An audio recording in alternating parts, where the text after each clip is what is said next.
반갑습니다. 요한복음을 통해 본 그리스도 30번째 묵상, 속죄 제물이 되신 그리스도라는 제목으로 하나님의 말씀 나눕니다. 요한복음 19장 17절입니다. 그들이 예수를 맡음에 예수께서 자기의 십자가를 지시고 해골이라 하는 곳에 나가시니. 아멘. 여러분 혹시 사형 집행을 위해 끌려가는 죄수의 장면을 보신 적이 있을까요? 가끔 영화 속에서 그런 장면을 보게 되는 것 말고는 실제로 볼 일은 없을 텐데요. 대개 그런 장면들을 보면 사형수는 끌려갑니다. 두려움에 사로잡혀 비참한 모습으로 가는 거죠. 그러나 오늘 예수님은 본인의 의지로 당신의 십자가를 지시고 골고다를 걸어가시는 모습을 성경은 기록합니다. 다른 복음서와 비교할 때 요한복음은 특별히 이 부분을 강조하는데요. 보통 다른 죄수들이 억지로 질질 끌려가는 것이 일반인데 주님은 비록 채찍질을 당하여 육체적인 힘을 다 소모하셨지만 당신께서 주도적으로 의지를 가지고 골고다를 향하여 가고 계신 거죠. 오늘 말씀이 그것을 묘사합니다. 예수께서 자기의 십자가를 지시고 해골이라 하는 곳에 나가시니. 누구에게 붙잡혀 끌려가는 것이 아닙니다. 주님 자신이 무거운 십자가로 비틀거리실지언정 한 걸음 한 걸음 골고다를 향해 걷고 계신 거죠. 특별히 한 단어를 주목하기 원하는데요. 나가시니 라는 단어입니다. 어디로 나갔다는 건가요? 예루살렘 성 밖 골고다라는 언덕으로 나가셨다는 말입니다.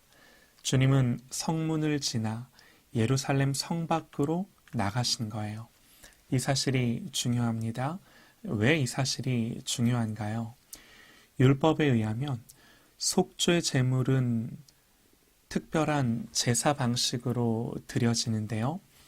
피는 향단이나 속죄소에 뿌리고 기름 부위는 놋제단에 태워서 하나님께 드려졌지만 남은 가죽과 고기와 머리, 다리, 내장과 그 외의 전부는 이스라엘 진영 밖 재버리는 곳에 버려져야만 했습니다.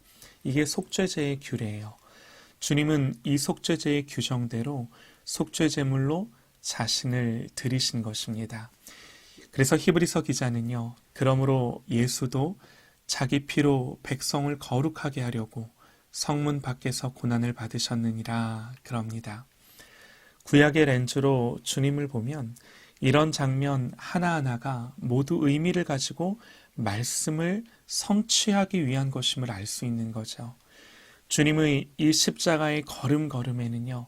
하나님의 말씀을 모두 이루기 위해 순종하고자 하는 의지와 열심이 배어 있는 거예요. 우리는 많은 구약의 장면들을 떠올릴 수 있습니다. 특별히 주님의 이 모습 속에서 아브라함의 아들 이삭을 떠올립니다. 아브라함이 노년에 기적적으로 얻은 약속의 아들 이삭이 10대 소년이 되었을 때 하나님은 그 이삭을 번제로 드려라 아브라함의 믿음을 시험하셨습니다. 아브라함은 이삭을 데리고 3일 길을 걸어서 하나님이 명하신 모리아 산에 이르렀습니다. 성경은 이렇게 기록합니다. 아브라함이 이에 번제 나무를 취하여 그 아들 이삭에게 지우고 자기는 불과 칼을 손에 들고 두 사람이 동행하더니. 이삭이 자기를 태울 번제 나무를 지고 아버지 아브라함과 함께 산으로 오르는 모습은요. 그야말로 아버지에게 온전한 순종을 드리는 예수님의 순종을 보여주는 그림자입니다.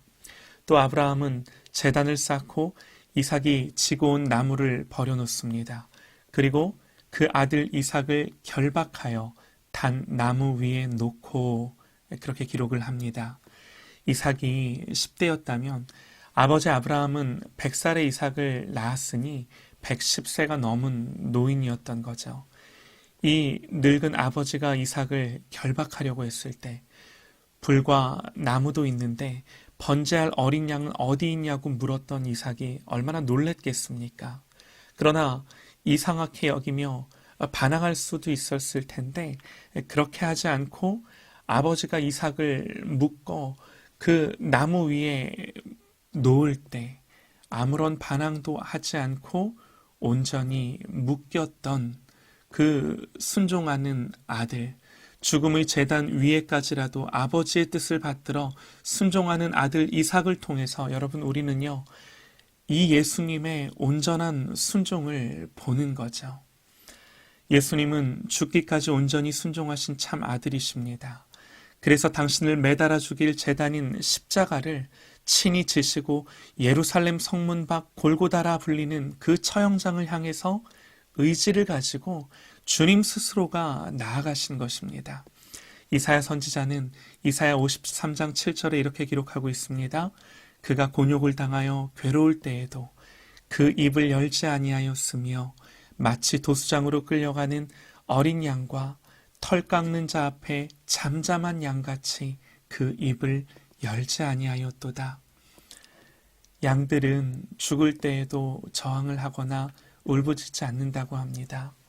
주님께서는요, 이 양의 모습으로 아무 저항 없이 소리도 내지 않으시고 병사들이 이끄는 대로 처형장으로 행하셨습니다. 말씀이 그대로 이루어지고 성취되는 거죠. 요한복음의 서두에서 요한이 예수님을 소개했던 말이 있습니다. 보라, 세상 죄를 지고 가는 하나님의 어린 양이로다. 말씀 그대로 이루시기 위해 순종하는 아들, 한 점도 한 획도 어긋남 없이 다 이루셨습니다. 그래서 십자가 위에서 선포하신 겁니다. 다 이루었다. 사랑하는 여러분, 하나님의 모든 약속이, 우리를 향한 모든 언약이, 구약의 모든 말씀들이 주님의 사역을 통해 다 이룬 줄 믿습니다. 복음입니다. 저와 여러분의 어떤 조건과 상태가 아닌 그리스도가 이루신 이 사건이 우리의 구원의 근거이자 하나님의 모든 말씀들이 성취된 이유입니다. 변할 수 없고 취소될 수 없는 우리의 구원인 줄 믿습니다. 그러므로 요한일서 3장 1절에 기록한 것처럼 보라, 아버지께서 어떠한 사랑을 우리에게 베푸사 하나님의 자녀라 일컬음을 받게 하셨는가, 우리가 그러하도다.